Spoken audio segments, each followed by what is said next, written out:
Hello everyone, I'm Jared. I'm Andrew. And we're here to tell you a Bible story.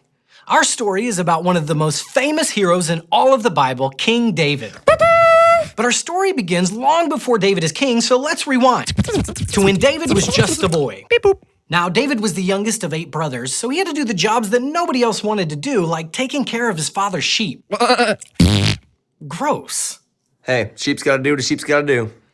It turned out that David was actually a really good shepherd. In fact, one day, a lion attacked the sheep. Meow. What was that? You said it was like a cat attack, right? Like, No, a lion, a ferocious lion. oh, like a... Much better. But David fought back and he killed the lion. I'm dead.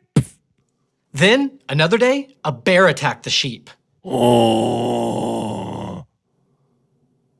What was that? I can barely do that sound.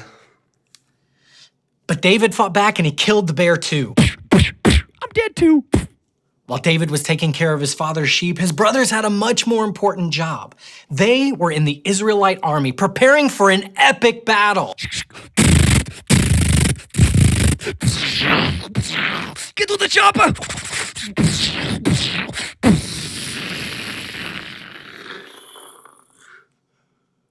What was all of that? What are you talking about? You said they're in a battle! Epic battle! Yes, but this took place a long time ago. Okay. Bible times. Yeah. No guns, no bombs, no choppers. What'd they have? It's like swords. Wait a minute, what about guns that shoot swords? That's not a thing. What if there was a gun that shoots a sword and that pulls the Andrew, trigger of another gun that shoots two swords? Let's just get back to the story. Okay, yeah, sorry, back to the story. While his brothers were preparing for this epic battle with swords, David's father was concerned about them. So he sent David on an errand to bring them some food. David gathered some grain and some bread and some cheese. Oh, you brought in some Lunchables. What a nice brother, that's so nice. Dude, were they pizza Lunchables? Those are the best kind. Pizza Lunchables, totally the best. Best brother ever. Okay, Andrew, once again, this takes place in Bible times. Okay. Long time ago. Yeah. They did not have Lunchables back then. Okay, hit the brakes. So first you're telling me this, they don't have guns back then. True. Then you're telling me they don't have Lunchables back then. Also correct. Next thing you're gonna say is, oh, they don't have cell phones either.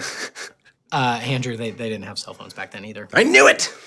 When David brought the food to his brothers, they were all hiding because out on the battlefield there was a giant with a massive sword.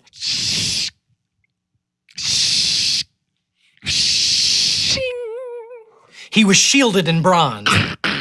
Bronze. He stood 10 feet tall. 10 feet. And his name was... Goliath. Why are you talking like that? That's how giants talk. And how do you know this? I saw it on the History Channel.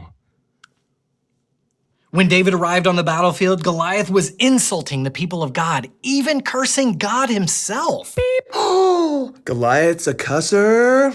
None of the other soldiers wanted to fight Goliath because they were all too afraid. But David wasn't. David knew with God on his side, Goliath didn't stand a chance. David came up with a plan. He went down to a stream and he chose 5 smooth stones. Okay, here I am at the stream, need 5 smooth stones. Let's see, 1, okay. That's pretty smooth, keep that one, okay. 2, nope, too jaggedy. Let's see. Whoa, Andrew, what is that? it's a fish. I grabbed the fish on accident, what do I do? Just put it back. What? Well, just put it back. Okay, let's see, that one's pretty good. Let's see, oh hey, this one's squishy. That's a frog. Ah, I'm keeping it. Well, no, don't Okay. you... And see, good to go. Let's go kill a giant. David marched to the battlefield right toward the giant. When Goliath saw him coming, he started to make fun of David. But David wasn't bothered by what Goliath said because David knew who God said he was. And with God on his side, Goliath didn't stand a chance. David reached into his bag and he pulled out a stone. Still got the frog, don't you? Yeah, he's real cute. Andrew, could you just get rid of the frog, please?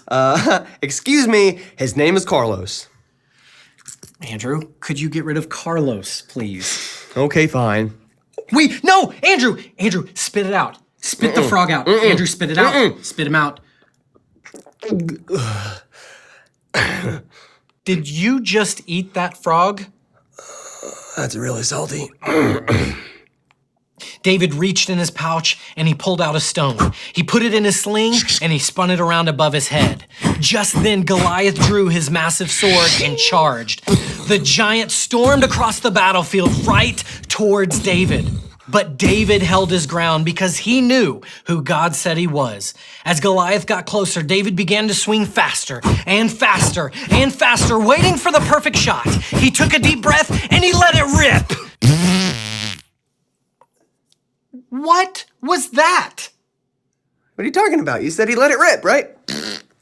No, like he threw the rock, he let it fly. Oh, like Yes. that kind of let it? I'm sorry, that's my bad. That's me. I'm sorry. Keep going. Just get back to the story.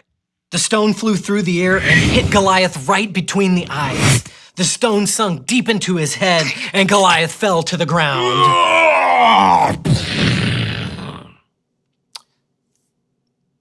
Andrew, you okay? I'm dead. Then how are you talking?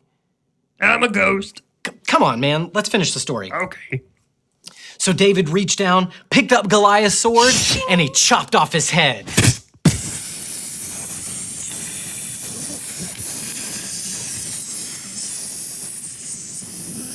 That's a lot of blood.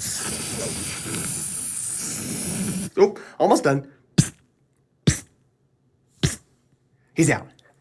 David reached down and picked up Goliath's head, and he showed it to the armies of the Philistines. That day, David showed...